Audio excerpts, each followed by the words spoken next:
மூணார் பகுதியில் ஜாதி சான்றிதழ் பிரச்சனையில் தேவிகுளம் எம்எல்ஏ எஃப் ராஜாவுக்கு எதிராக நடத்தப்பட்டு வரும் குற்றச்சாட்டுகளுக்கு காங்கிரஸ் கட்சி கடும் கண்டனம் தெரிவித்துள்ளது. ஜாதி சான்றிதழ் கிடைப்பதற்கு தேவையான அனைத்து முயற்சிகளையும் எம்எல்ஏ எடுத்து வருவதாக மூணார் பிளாக் காங்கிரஸ் கமிட்டி தலைவர் எஸ் விஜயகுமார் தெரிவித்துள்ளார். 1950 முன்பு அந்தந்த மாநிலத்தில் குடியேறியவர்களுக்குத்தான் மாநிலத்தினுடைய எல்லாவித சலுகைகளையும் கிடைக்கும். அவர்கள் அந்த சட்டத்தின் அடிப்படையில் என்று சட்டம் இருக்கின்றது, அதை ஒத்துக்கொள்கிறோம். ஆனால் தேவிகுளம் தொகுதியில் மட்டும் குறிப்பாக கடந்த இடதுசாரி ஆட்சி காலத்தில் தொழிலாளர்களை ஜாதி சான்றிதழுக்கு அலைக்கழித்து வந்த அடிப்படையில் எத்தனையோ போராட்டங்களை காங்கிரஸ் பேர் இயக்கத்தின் சார்பில் நடத்தியிருக்கிறார். அன்றெல்லாம் இங்கிருந்த சட்டமன்ற உறுப்பினரோ அல்லது ரெவன்யூ டிபார்ட்மெண்டை கையில் வைத்திருந்த சிபிஐ கட்சி தலைவர்களோ இந்த பிரச்சனையை தீர்ப்பதற்கு ஒரு காலத்திலும் முன்வரவில்லை என்பது இங்க இருக்கக்கூடிய பொதுமக்களுக்கு தெரியும்.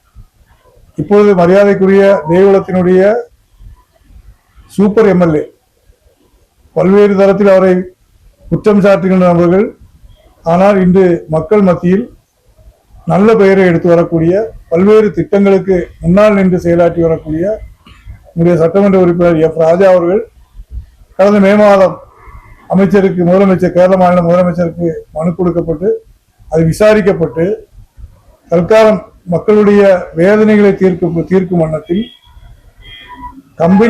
இங்கு கம்பெனி இருப்பதனால்தான் இந்த லெட்டரை கேட்டு இங்குள்ள மக்களை துன்புறுத்துகிறார்கள். கம்பெனியில் எல்லாரும் வேலை செய்ய வேண்டும் என்ற கட்டாயம் இல்லை.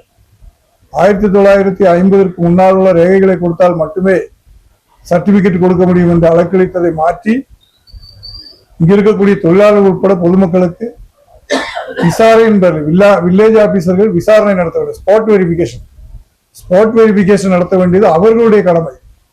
அது இல்லை என்றால் 2 அயல்சாட்சிகளுடைய மொழியினுடைய அடிஸ்தானத்தில் சான்றிதழ் கொடுத்து தொழிலாளர்களை எந்த விதத்திலும் அலக்களிக்க கூடாது, அவர்களுக்கு உரிய நேரத்தில் கொடுக்கின்ற சான்றிதழ்களை பரிசோதித்து சர்டிபிகேட் கொடுக்க வேண்டும் என்ற உத்தரவை பிறப்பித்து தகசீல்தாருக்கு நிர்தேசம் கொடுக்கப்பட்டிருக்கிறது.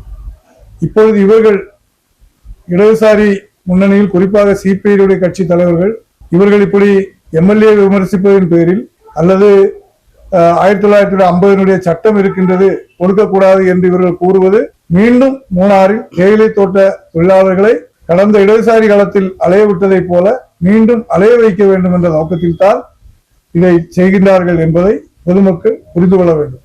அது மட்டுமல்ல, சாதி சான்றிதழை பொறுத்தவரையில் தமிழ் மொழி பேசக்கூடிய மக்களுக்கு ஏற்பட்டிருக்கக்கூடிய மிகப்பெரிய பிரச்சனை, அவருடைய குழந்தைகளை படிக்க வைப்பதற்கு, அவருடைய பென்ஷன் வாங்குவதற்கு, அவருடைய உதவித்தொகை பெறுவதற்கு, எல்லாவற்றுக்கு தேவையான வாழ்வாதாரத்தின் முக்கியமான சாதி சான்றிதழுக்கு மரியாதைக்குரிய எஃப் ராஜா அவர்கள் சட்டப்பேரவையில் சென்றவுடன் முதல் பிரசங்கத்தில் தன்னுடைய கன்னி பிரசங்கத்தில் ஜாதி பிரச்சனை எடுத்து வைத்தார்.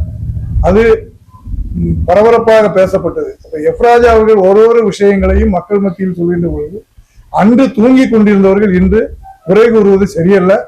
அது மட்டுமல்ல, எஃப் ராஜா அவர்களுடைய சொல்லியிருப்பதை போல தொழிலாளர்களுக்கு உடனடியாக தகசீல்தாரையும் சப் கலெக்டரையும் ரெவன்யூ உத்தியோகஸ்தர்களையும் எல்லா வில்லேஜ் ஆபீசர்களையும் தேவகுளம் தொகுதியில் இருக்கக்கூடிய எல்லா ஜனப்பிரதிகளையும் அழைத்து இந்த பிரச்சனைக்கு பேசுவதற்கு வேண்டி ஒரு கூட்டம் கூட்டப்பட வேண்டும் என்று மரியாதைக்குரிய எம்எல்ஏ அவர்கள் சப் கலெக்டரத்திலே வலியுறுத்தி இருக்கின்றார். அதனுடைய மீட்டிங்கும் கூடிய விரைவில் நடைபெறும். கம்பெனி லெட்டர் ஒரு அதிகாரியது அல்ல. அவர்கள் 1 விசாரணை செய்யப்பட வேண்டும், 2 அயல்சாட்சி மொழி. இதனுடைய அடிப்படையில் சாதி சான்றிதழ் கொடுக்கப்படாமல் இருப்பது முற்றிலும் தவறு என்று எம்எல்ஏ சொன்னதை அரசு ஏற்றுக்கொண்டிருக்கின்றது.